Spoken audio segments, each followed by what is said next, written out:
Hey everyone, and welcome back to another episode of Pick Up the Mic. We are joined today again by our lovely co-hosts. If you guys want to introduce yourselves, please do. Hi everyone. Glad to be back with another episode. We're past the halfway point at this, point in time. But as always, it's a pleasure to give you guys a new episode. So yeah, thanks for listening. Hey guys, as Jeffrey said, good to be back. Hey guys, it's Mish. Good to be back. Amazing. Thanks so much for the introduction. So today, our lovely listeners, we have a new guest speaker in called Diamond. She set up her own environmental justice organization. And so we're going to hear a little bit from her. So hopefully I haven't ruined anything with the introduction. Hopefully there's no spoilers there. So spoiler alert over. Diamond, please do tell us a little bit about yourself if you can. Yeah, of course. First, I just want to thank you all so very much for having me. Any opportunity to talk about environmental justice and the work that I'm passionate about, I'm here for it. But just a bit of introduction about myself. Again, my name is Diamond. I'm actually from the U.S. I'm based in Atlanta, Georgia, so southeast of the U.S. I am actually the founder of Millennials for Environmental Justice. We are a nonprofit organization that advocates for environmental justice, specifically and particularly in Black and Brown communities across the U.S. We've been around since 2019, so still very new, but I've just been in this space of environmental justice and social justice and health equity for about maybe 5 years now. So I've just been really excited about the opportunity and passionate to be able to intersect environmental issues with health, with social issues, race, and really just making sure that we are all looking out for each other and able to thrive in safe environments. Amazing. Thank you so much. That was an amazing introduction. And it sounds like you've done so many good things already. So can I ask, are you a millennial yourself? Yes, I am. I am a millennial. I am 24. I'll be 25 next week. But I'm a millennial. Thank you. Yeah. So that is kind of the basis of me saying Millennials for Environmental Justice, because I am a millennial myself, and our board members, we're all millennials as well. We're all young, and we want to get us young folks involved and engaged in environmental justice. It's our turn. Yes. It's about time millennials got off making memes and got into environmental justice. So that's no, I was joking, obviously. But, yeah. No, we can do both. Exactly. No, don't endorse that. Yeah, no, that was yeah, it's really interesting.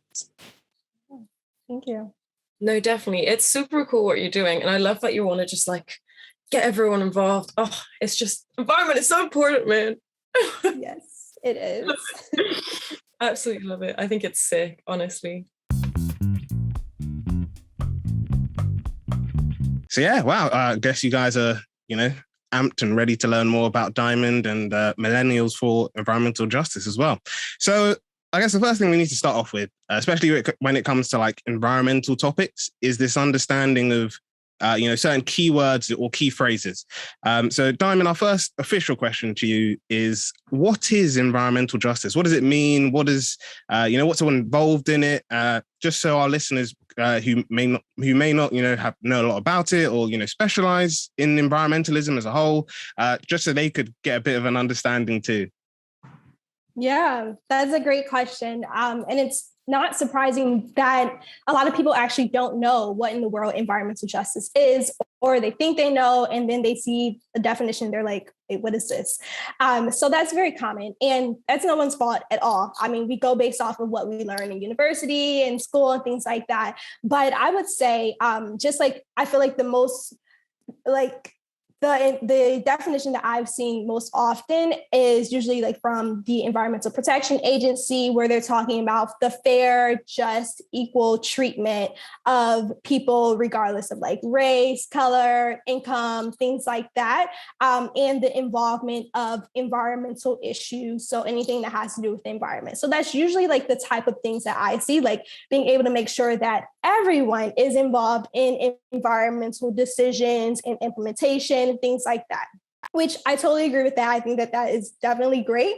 But I think for me, what I've been trying to do over the past couple of years is to dig into another layer of that and understanding that, yes, it's important that all of us have safe, healthy environments, but also making sure that we are paying attention to those who traditionally do not. So equality is one thing, but when we take a next step and look at equity and making sure that we are prioritizing people who are disproportionately burdened by the environment, that's really what environmental justice is for me, because we've only gotten so far just saying, oh, we're all going to be treated the same. We're all going to do this exactly the same. But there are some people who have extra needs, who have bear that burden as far as the environment. And we've seen it over the years. So I think that for me, that's my understanding of environmental justice. And that's what I've been trying to kind of drill into people's heads too, just because it's so important as far as especially making sure that we have great equitable practices, programming, things like that. It's important to get into that equity side of things.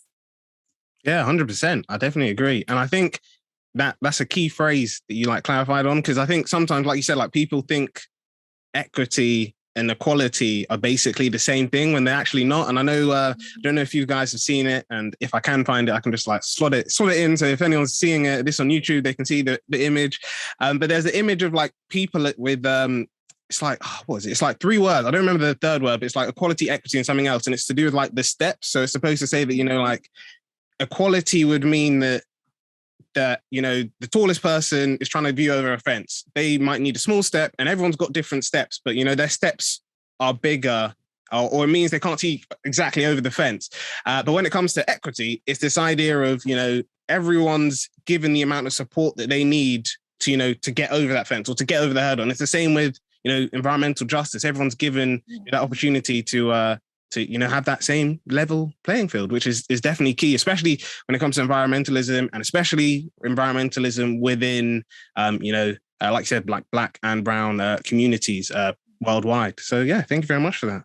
Sorry, Michelle, I saw you on mute, so I don't know if you I wasn't sure if you wanted to. Sorry, I think I've seen the same picture that you're talking about, but I've seen it with like a tree, and it's like the tree is like leaned this way, so there's more apples on this side, but then equality, I forgot which one falls under which one, but we should definitely find it and link it because it's really cool. But also, I think it's really important and cool that you're focusing on that, because as much as like environmentalism, especially like before, I feel like being green and being like using all reusable things and all that kind of actions is always seemed as like, if you have more money, then you're able to do that, and then you're able to do it, and then you look better. And it's not fair, because obviously everybody needs to get and wants to get involved with like being more green, but for some people it is just a bit less accessible depending on like your income and like obviously many, many different things. So I think it's really cool that you're actually shining a light on that. And it's just like, just because you don't have this or you don't have that doesn't mean that you can't be environmental. Like everybody has the chance and has the ability, and that needs to be like noticed. And if you need to be able to do it a different way, then that needs to be noticed. Just, yes. You struggled to get that last word out. But yeah, I just think it's really sick that you're like shining light on that, because everyone wants and can be green. Yes. Yeah.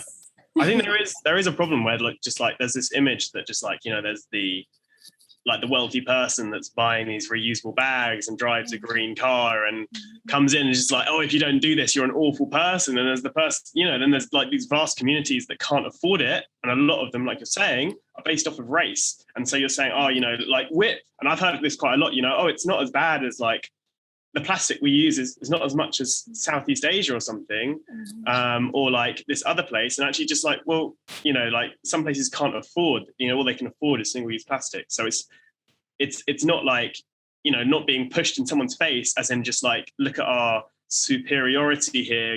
We're using a recyclable bag, and we've got, like I was saying, like got a green car, we've got a greenhouse that's got like good insulation and stuff. So it's not applicable for all people, and to have some sort of hierarchy based off of greenness that's only affordable to the wealthy is definitely something that needs to be overcome. Yeah, that's exactly right. I feel like it's coming from a place of privilege. Like it's a privilege to be able to use reusable 100%. Bags, or like, to have solar panels on our house. Like, of course we all want that. Like, that's cool. But, Yeah, right. Like I want some, but when you think about the reality and this idea of equity, and we are not all we don't all have the same opportunities and the same income and the same power and things like that. We can't all do that. I mean, I think another thing that someone mentioned to me was just even the idea of being like a vegan or a vegetarian, like thinking about the privilege that comes behind that. And I've never thought about that. I've actually been vegetarian for like 10 years now. And I never thought about just like the privilege of being able to pick and choose what I will and what I won't eat. I'm like, oh, wow, that actually is like, to be able to make that decision, that is a privilege, because in some places you're going to just eat what you're given and be grateful for that too. So that's just kind of another thing that I think comes along with the same kind of discussion. No, 100%. I completely agree with you. Like just having that privilege of being able to be like, oh, like it's just little things, but they all add up, don't they? And it's just like being able to be like, oh, I'm going to have oat milk instead of like not normal milk. Like I honestly, whenever, I mean, it's very different, but like whenever I go order a coffee, I'm like, oh, can I have oat milk in that? And I feel like, I just feel so like, oh my God, like I feel like the way that I say it, I'm like, oh, I'm having oat milk, but it's just like, I'm also really lucky to be able to even just make that choice. It's all about the little things.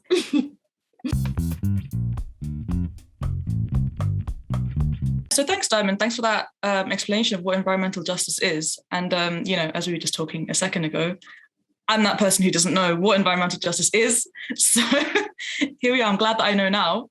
But what we kind of want to know now is, how does environmental justice link to climate change? Like, what impact does it have on climate change? Yeah, another really great question.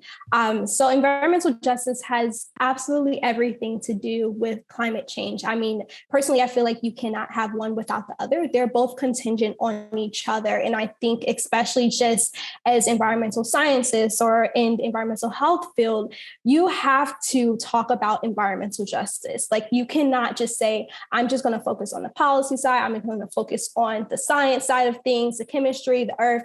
You can't just do that, because environmental justice has everything to do with it. I know, just like giving a few examples, specifically like in the US, I think a couple years ago, maybe in 2008 now, we had Hurricane Katrina, and it was a horrible hurricane that happened. And the predominantly like demographic that was affected by Hurricane Katrina were Black, low-income people. And I think that, yes, the hurricanes are exacerbated by, the impacts that we see of climate change, things like that. Just like we see those natural disasters happening more often, we see, sea levels rising, things like that. Yeah, we know that all of us are experiencing climate change, and we see it every day. We're seeing it, but we also have to understand who's bearing that greatest burden, who's disproportionately having to live with the fact that, okay, there's been a hurricane, but now what?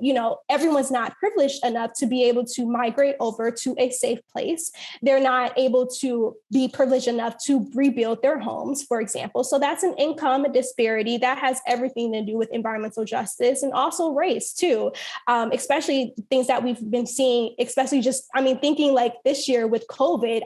Yes, of course, everyone is at risk, but we see that there are different groups that are most vulnerable: aging populations, Black and brown communities, low income communities. I think that climate change is the exact same concept here, because we all know that climate change is everywhere. It's going to happen, unfortunately, and we're doing everything we can to mitigate it, but we're still going to see differences as far as who's going to be most impacted. We're still going to see those. And so until we actually get under the ground and make sure that we're addressing those root causes of things like climate change, but more so things like environmental justice, we're not going to be able to make sure that the people who are seeing that burden disproportionately, we're not going to be able to support them, because you can't move on. You can't just say, oh yeah, we're going to work to, mitigate climate change by, with leaving this group of people behind. You can't leave people behind. It doesn't work like that, because we're not going to be able to move forward with mitigating climate change if we still have a huge group of people who are going to be disproportionately impacted. So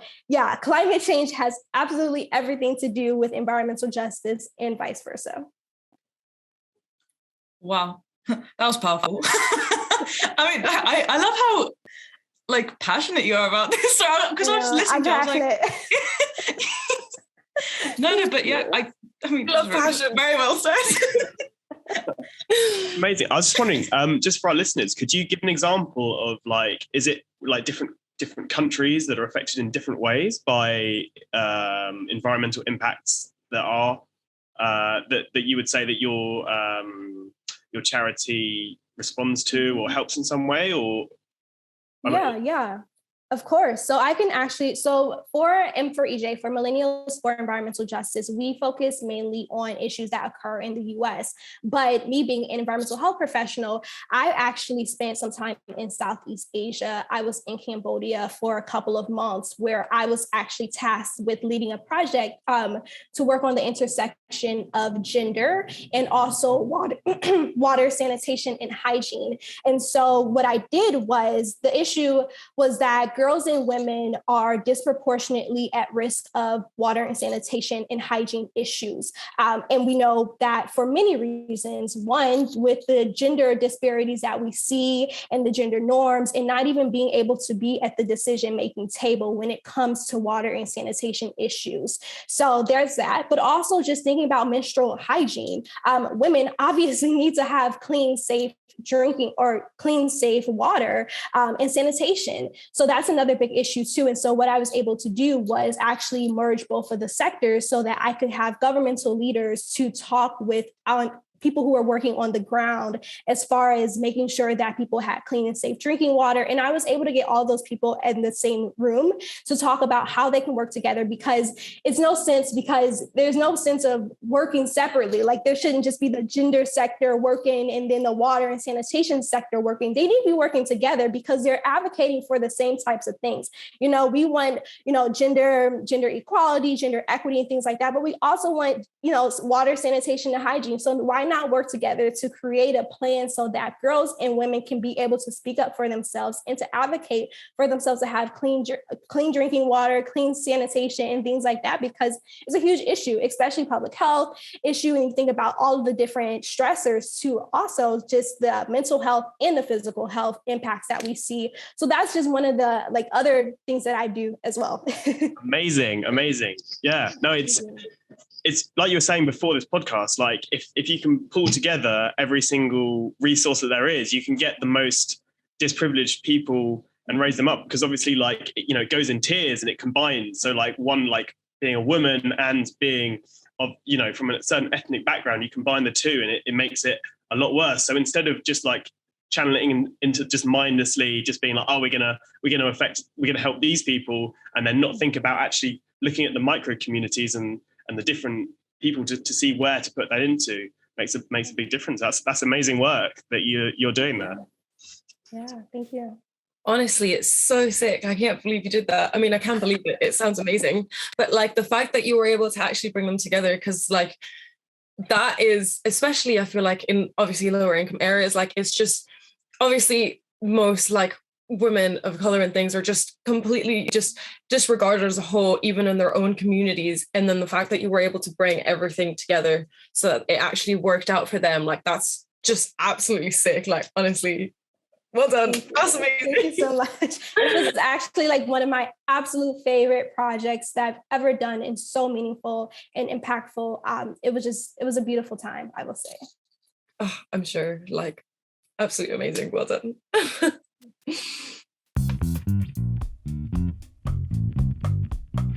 Okay, cool.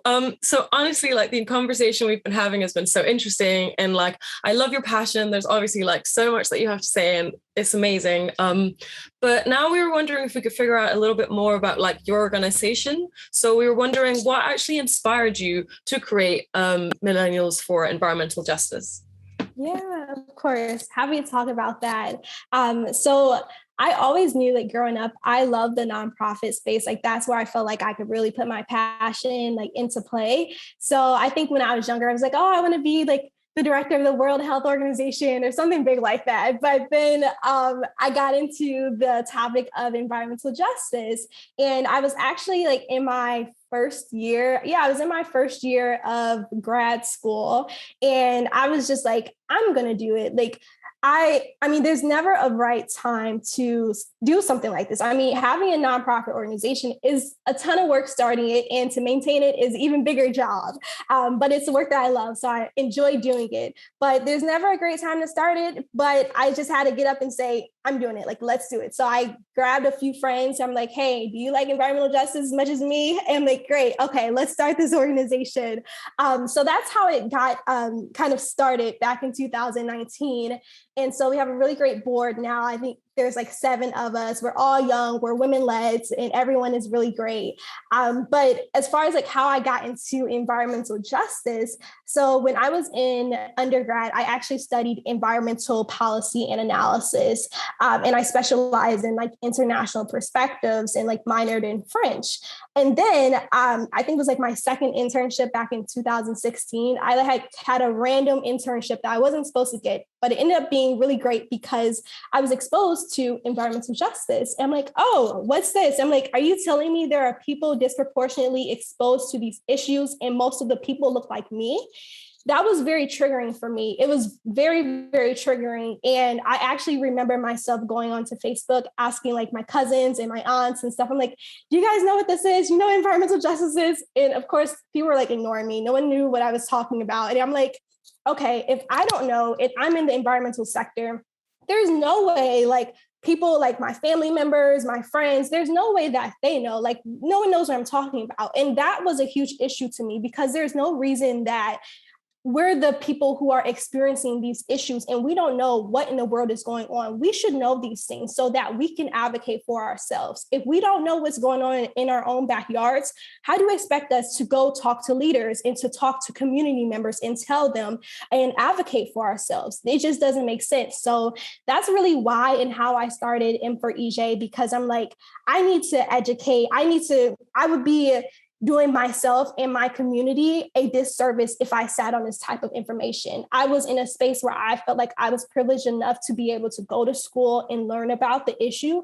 So now it's my time to give back. I'm a very service-oriented person. I love giving back to people. And so I was like, it's my job basically to educate people, to get them involved and get them excited about environmental justice. I mean, we all seem like we're excited about it, but the average person, they're all like, environmental justice, like, can we talk about something else, which is understandable, but we got to communicate it in a way that people are going to be like, oh yeah, I need to advocate for this. Like, and I get it too, because there's so much going on right now. There's so many things. There's always something. COVID. I mean, police brutality here. Just everything's going on. It's hard to be like, you're going to say, dang, it's another thing I got to worry about, another thing I got to advocate for. But you have to explain it in a way that they're all connected. Everything's interdisciplinary. And so that's another thing behind M4EJ is connecting it to all these other issues that we see here. So that's really how I got involved into environmental justice and also into Millennials for Environmental Justice. So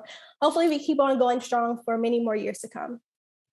100%. No, I completely agree with you, especially with like, just honestly, anything that has to do with an environment, like you said, everything is linked, and just spreading information and helping people like be educated on specific things. Cause obviously, like you said, like it affects them and they don't even know what's going on. Honestly, I completely back you in every way. That's so important, and I love that you're doing it, because honestly, like, first of all, like I said, education, but just letting people know of things so they're able to at least understand. And then if they sit on that information, then that's on them, but at least you need to be able to like have that information to act upon it and be better for your own sake. Oh man, no, honestly, that's sick, and it's so important. Thank you. We're coming up to the last question now. And something I believe is that the only way to repair the world is through pursuing justice in absolutely everything that happens. And the environment is a very important part of the world. So environmental justice is a very important point I think everyone should know about. And so for Diamond, what do you think that individuals can do to better support their local communities and promote this environmental justice that is so important? Yeah. So there's tons of things that can be done. And I think what's very critical is making sure that we're doing things on different levels.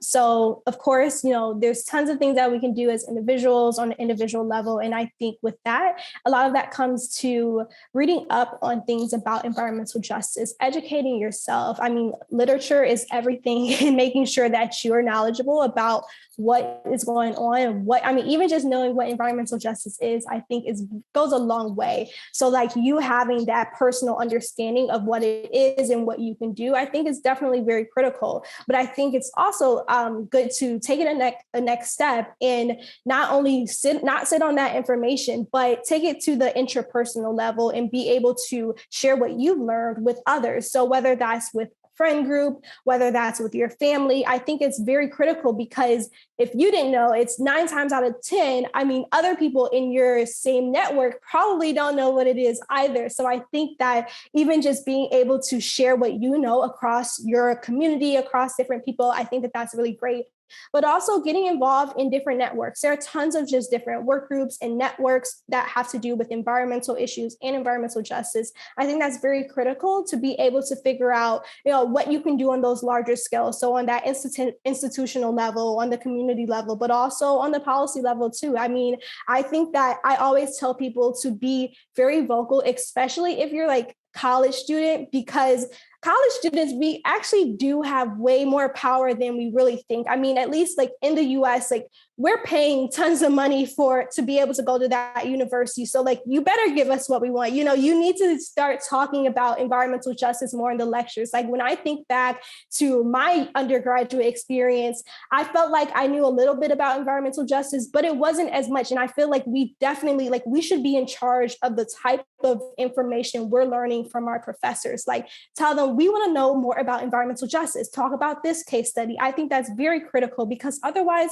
you won't know about it. You won't know about it until, you're sitting on a podcast or you're just talking with friends about environmental justice. But I think that's very critical for everyone to know in the university, but also just getting involved, of course, with different grassroots organizations like M4EJ. There's tons of others as well that's doing really great work. But I think a lot of the work in the impact of environmental justice is going to come from that education and that literacy and people, just as I said earlier, knowing what in the world is going on in your own backyard. If you don't know, there's no way that you're going to be able to advocate for it because you didn't even know it was happening in your own neighborhood. So I think that's very critical too, but especially when thinking about being able to be on those decision-making tables. I think a lot of times in the past, we talked about, I want to be the voice for the unheard or for the people who can't speak themselves.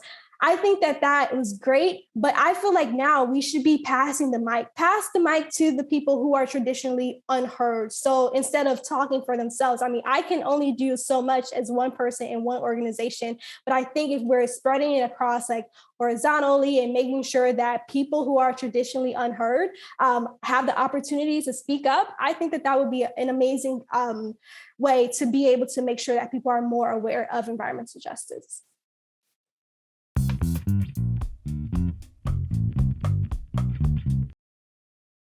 Well, thank you so much. It's been absolutely amazing to have you explaining all of that. And now it's actually your turn to ask us a question. So if you've got a question, please do ask it now.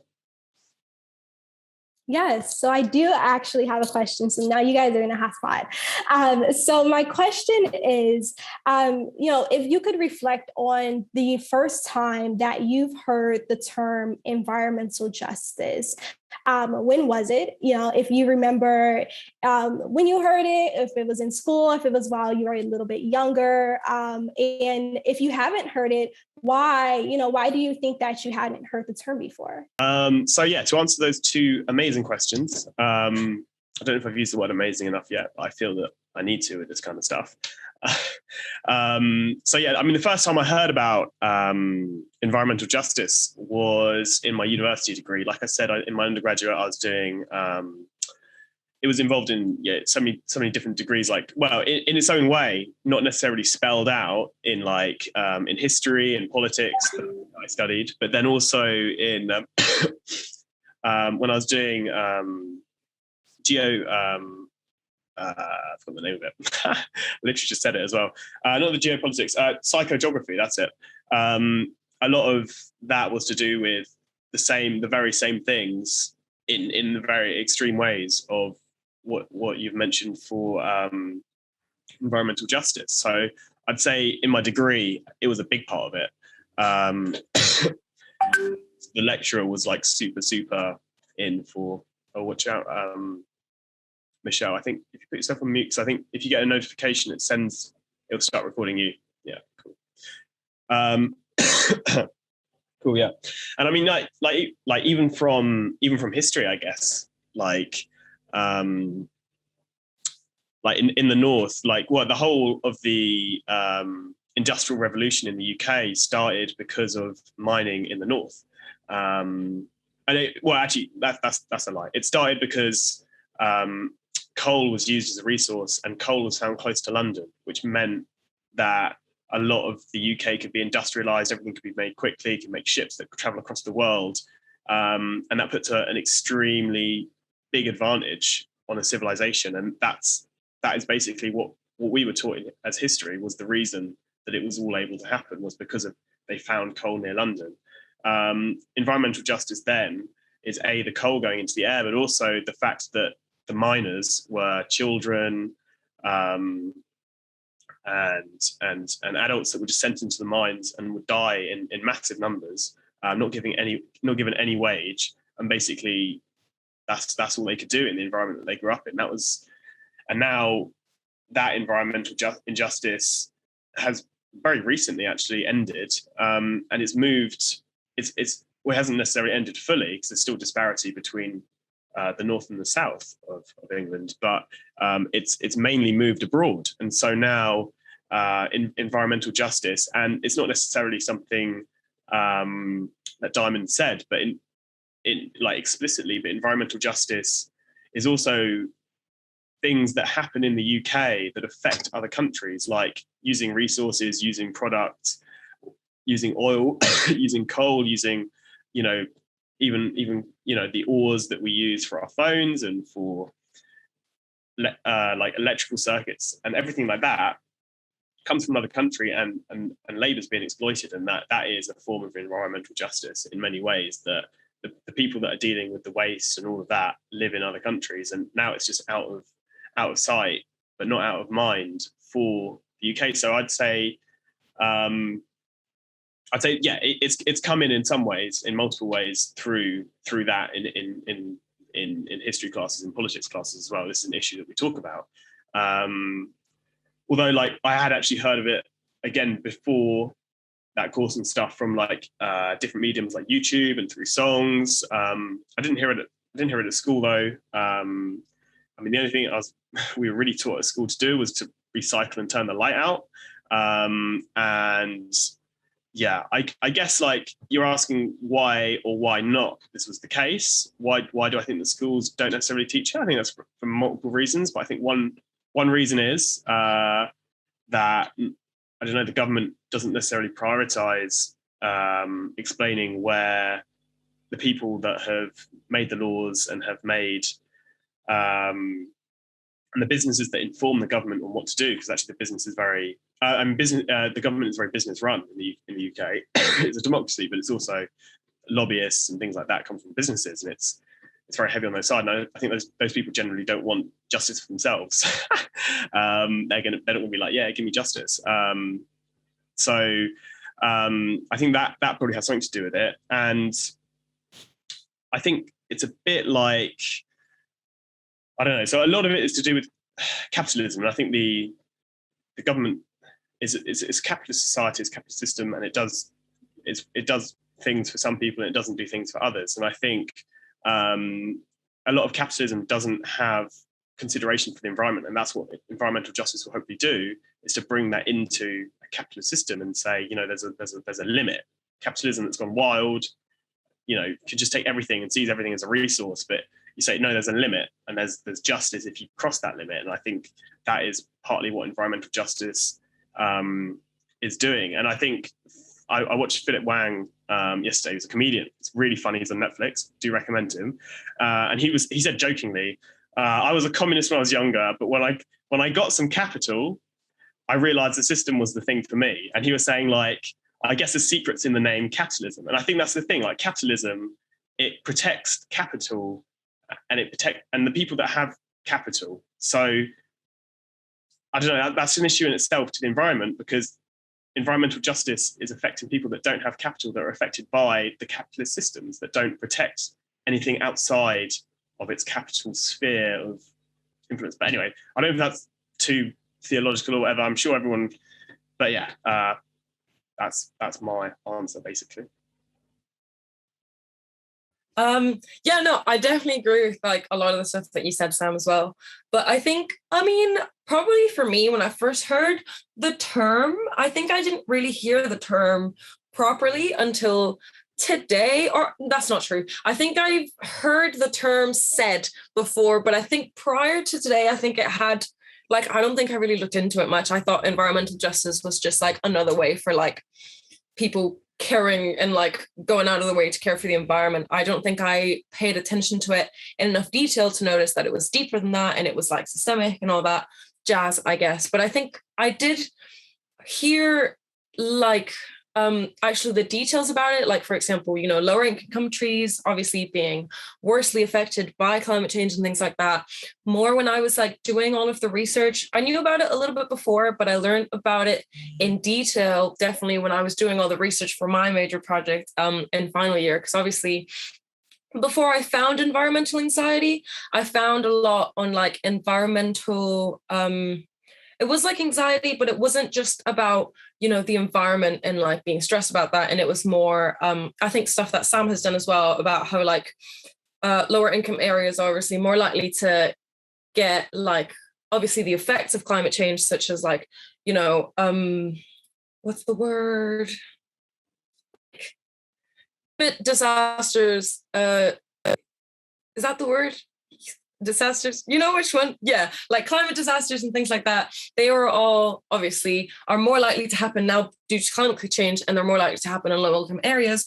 And that obviously affects people psychologically, because then they're like have to deal like going through PTSD of having had like something that bad due to climate change. So like not even in like natural circumstances, because in natural circumstances it would be like obviously they would have that PTSD, but with my climate change it's worse, because they're like, this wasn't supposed to happen, we don't know if it's going to happen again. And obviously it's for lower income people, it is a lot more difficult to come back from it as well.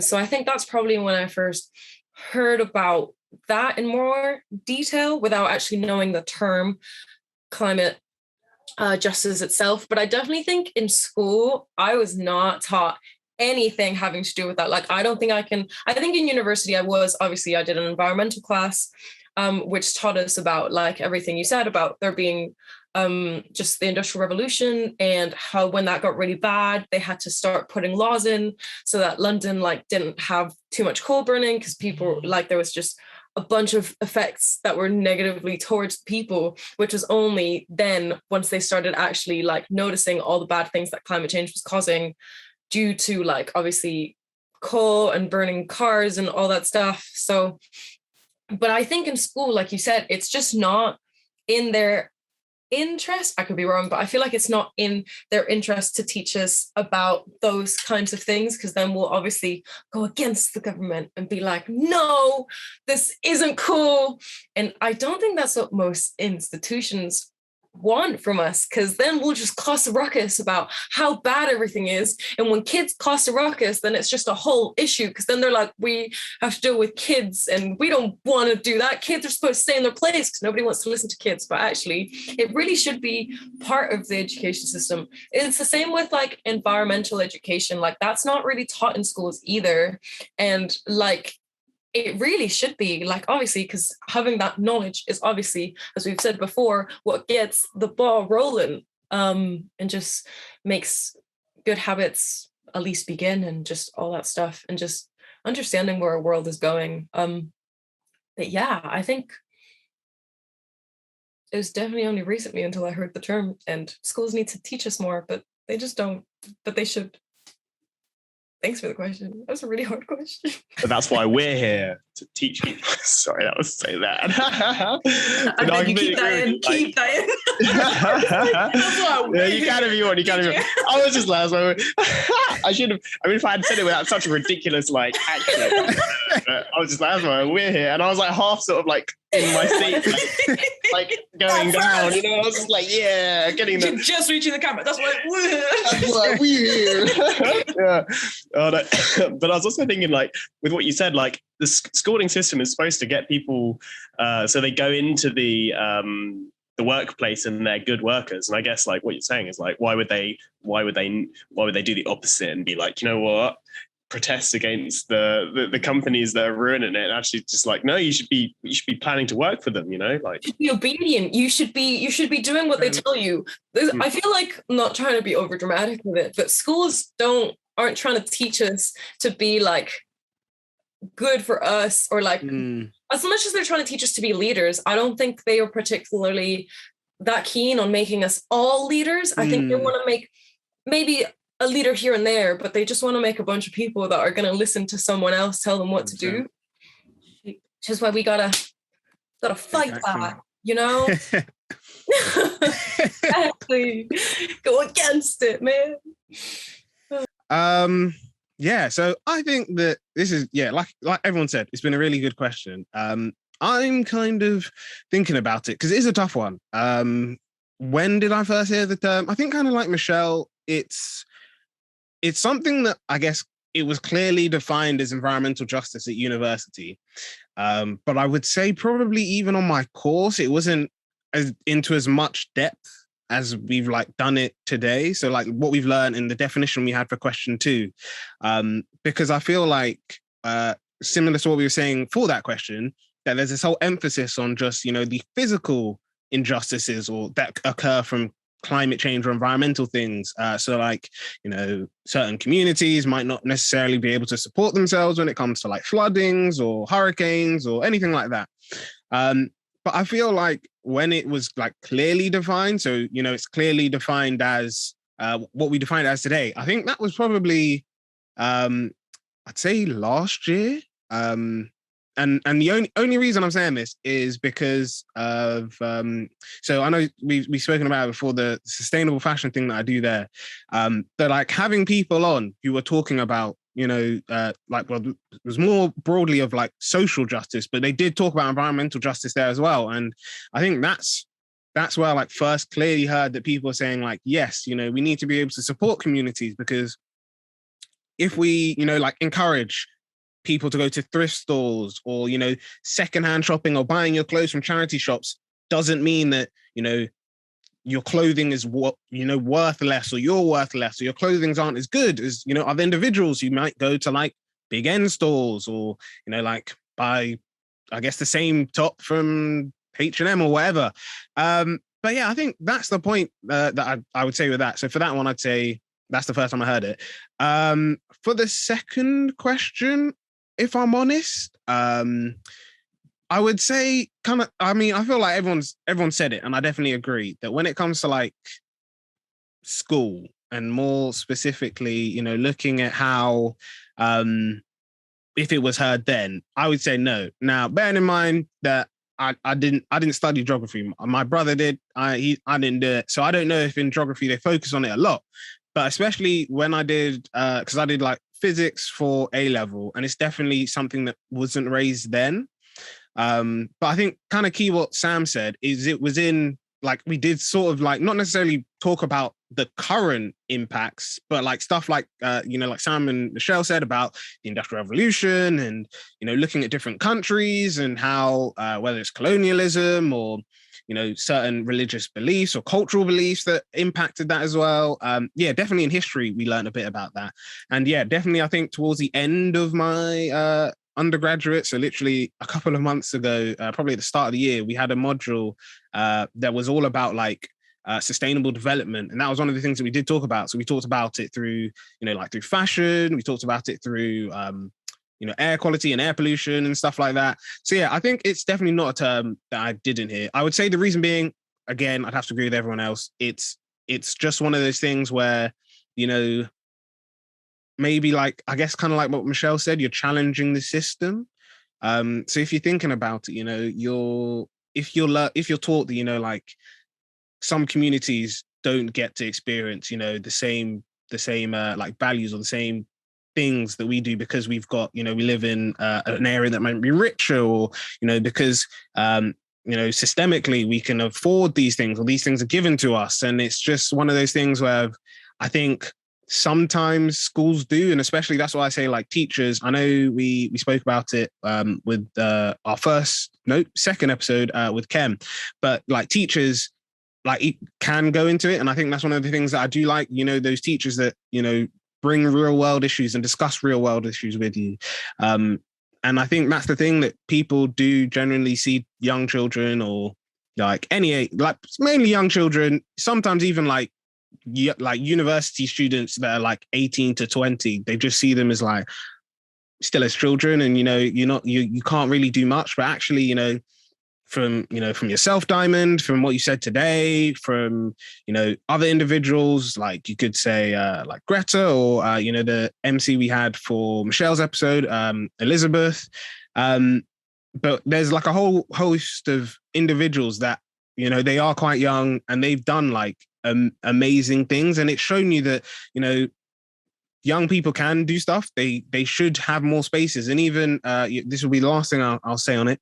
But even I know, like through my research for my disso, like one of the things that I saw there was that we were talking about environment. Like I was looking specifically at flooding, and I think it was the Save the Children was talking about how the implementation of 13 to 14-year-olds in policy making when it comes to flooding. So like, how can we make a community more resilient? So that's basically talking about like, can we encourage people like, this is where you go if it's flooding, you know, to prevent flooding in your house, you do this.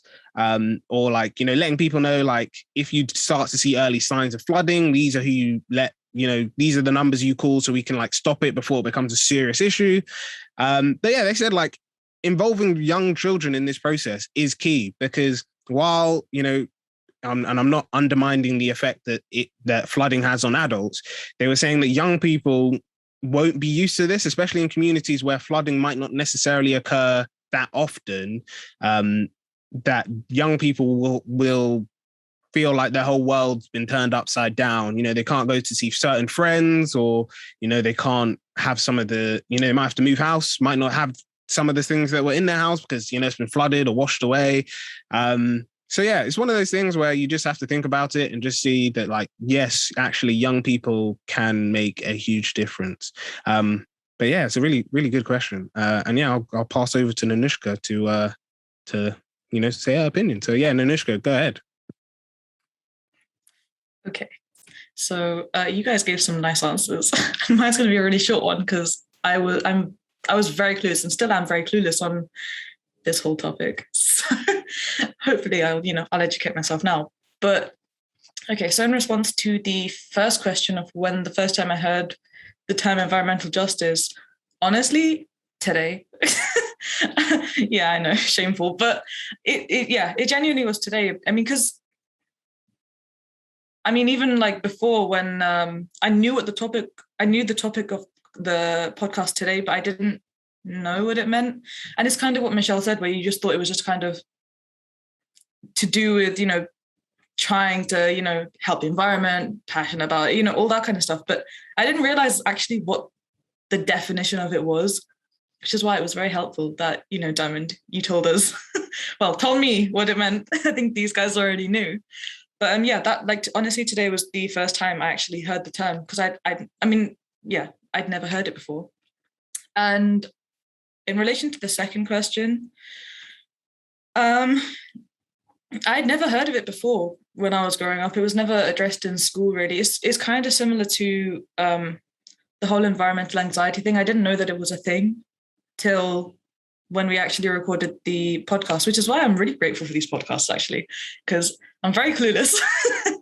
And I studied geography, but then I don't think it was ever addressed unless I completely zoned out. But I really don't think that it was ever addressed.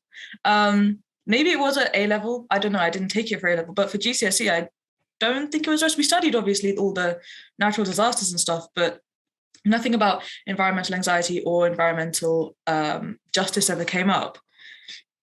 And so, yeah, I mean, I never knew of the term when I was growing up, never in school. And then obviously at university, I didn't have any environmental modules or anything like that.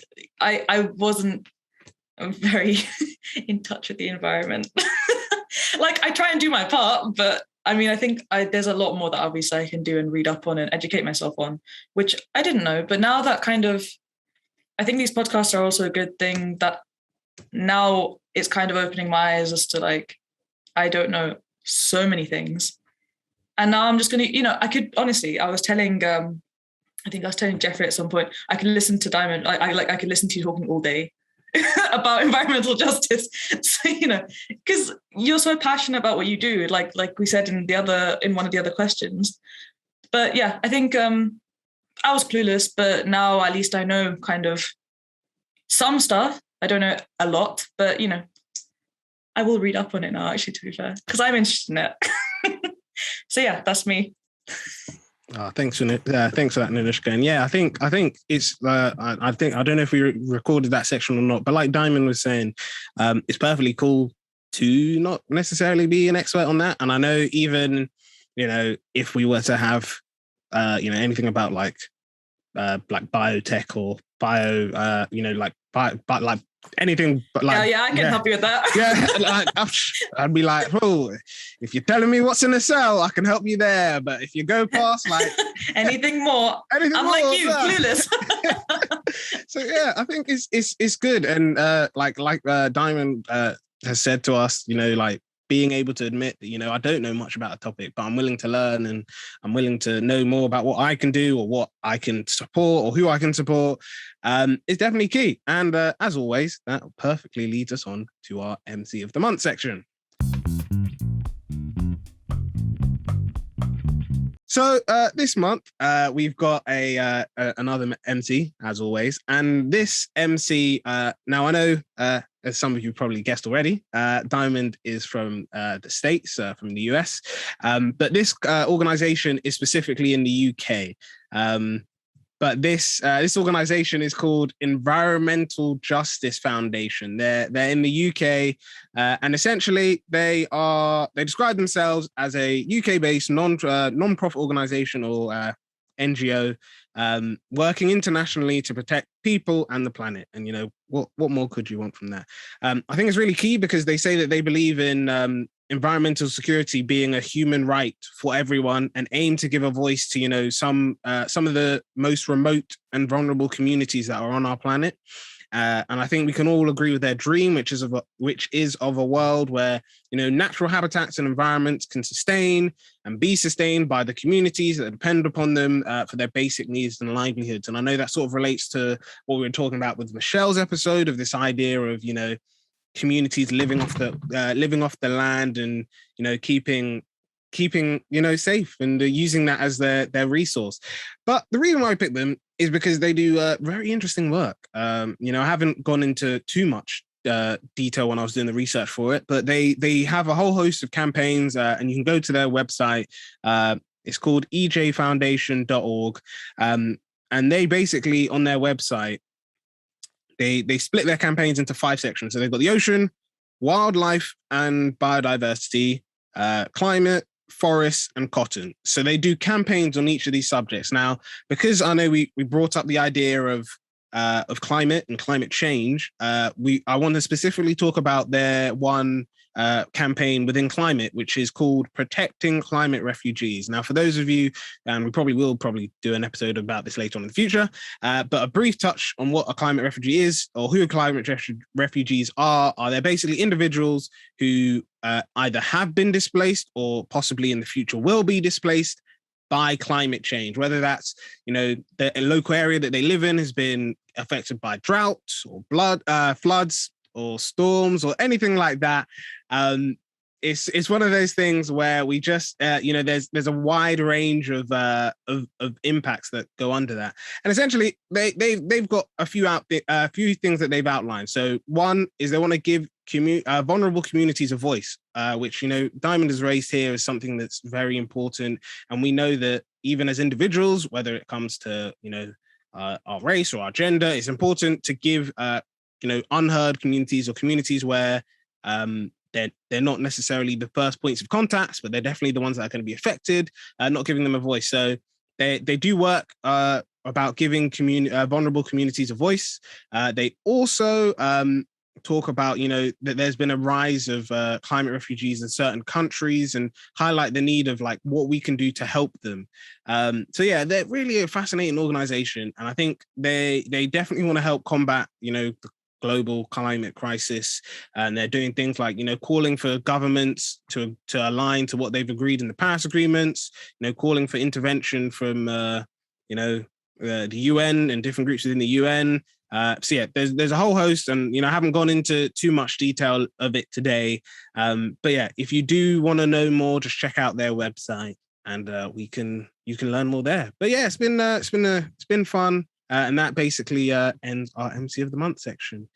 So it's been great. I hope you guys have enjoyed learning about it. And do check out the Environment Justice Foundation. And I know there's a whole host of organizations that do work on climate change. So if you are in other countries, please do check out, because there might be a local one to you. And if not, you could be like Diamond and start up your own. So props to you if you do that. And who knows, you might even be on the podcast as a guest speaker too. But yeah, essentially, thank you very much, Diamond. I think we can all say that we've learned a lot. It's been a very interesting conversation. And yeah, I think the key thing that we want our listeners or our viewers to know is essentially, where can they find, I know we've briefly talked about, Millennials for Environmental Justice, but where can they go to find out more about you or more about Millennials for Environmental Justice? Sorry. Yeah, of course. So I just want to start off by thanking you all so very much for having me on the show. This was so fun. This is an amazing group of people who are all, seem like you all are also interested and inspired by environmental justice. So super excited and very happy to be connected with you all. So thank you so much for the invitation. But yes, feel free to stay in contact with me and with M4EJ. We love to communicate with folks from all over, and we love to get people interested and excited about environmental justice. So you can follow us we're on Twitter, we're on Facebook, Instagram, LinkedIn, all of the above. And you can just search @Millennials for EJ. So again, that is @Millennials for EJ. And you can also visit our website, and that is www.millennialsforej.com. We have a resource hub, and we have tons of other ways that you all can engage with us. So super excited to keep on engaging. Thank you so much, Diamond. And yeah, I think from everyone here at the Pick Up the Mic team, and especially to all our listeners, thank you so much for all this insightful stuff you told us. We look forward to seeing all the amazing things that you do, because you're definitely on the right path, and you're definitely, like we said, sharing this intersectional, interdisciplinary approach that's needed to address not only environmental issues, but other issues as well. So thank you very much for that. Thank you to our listeners and our viewers for coming back and watching another episode. And yeah, keep an eye out for our next episode. So that's bye from everyone here, guys, and we wish you all the best.